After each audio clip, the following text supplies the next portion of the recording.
mbokk yi 9e combat de la soirée Balagne ak Jams ñoo nekk ci digg géew bi mbokki lit 221 ñu leen di nuyu di leen ziar ak mbokki Jàmmaarloo TV Balagne moo ñu woon ginnaaw Jams lan jàkkaar lool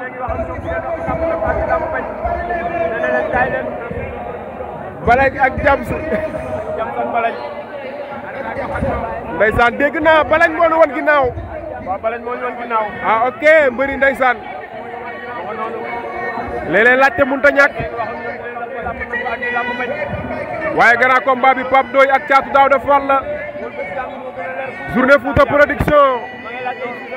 mbokk yi Ndiaga Star ngeen di déglu ci waxukaay bi saa su ne ngi ànd ak dina caméraman yi at bi sifflé na Balagne moo wala ginnaaw Jams lan jàkkaar lool attention ñaari pied droite la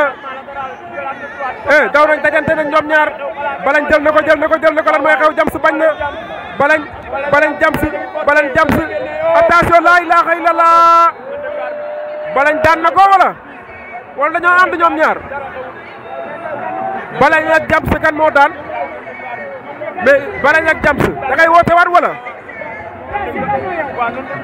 dafa mel ni dañuy bëre waat wala mais combat bi doy na waar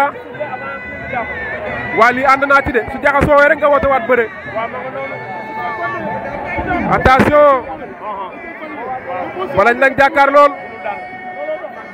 Jams moo nu wan ginnaaw Balagne sànni na léegi Balagne sànni na une deux Jams daw na jël na ko fàq na ko daan na ko laa ilaaha illallah Jams daan na ko nee na ko ñëwal ñu bërewaat Balagne bañ na nee na ñëwal ñu bërewaat waaye Balagne daan na ko de nee na ko daan naa la ñaari yoon buñ siflewaatee ma daan la jël bu rëy la ko daan laa ilaaha illallah waaye xaar leen grand combat bi Pape Ndoye ak Thiatou Daouda Fall laa ilaaha illallah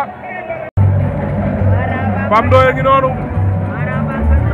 di def dernier réglage am mbokki Jàmmaarloo TV mbokki Pape Ndoye ngi noonu ndeysaan di nga ànd ak Serigne Ndiaye ndeysaan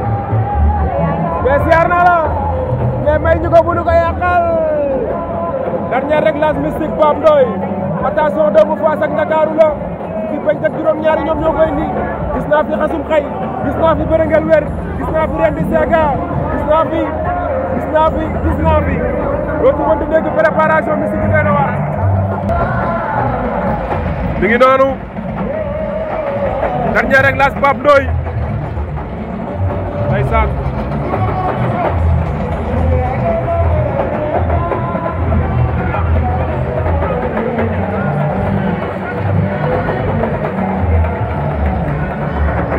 yow fu ma dem nga topp ma ndeysaan lamba gi noonu am na fas buñ koy takkal Thiatou Daouda Fall a ngi noonu dama ñëw mu raw ma dugg ci biir géew bi daa teel a dugg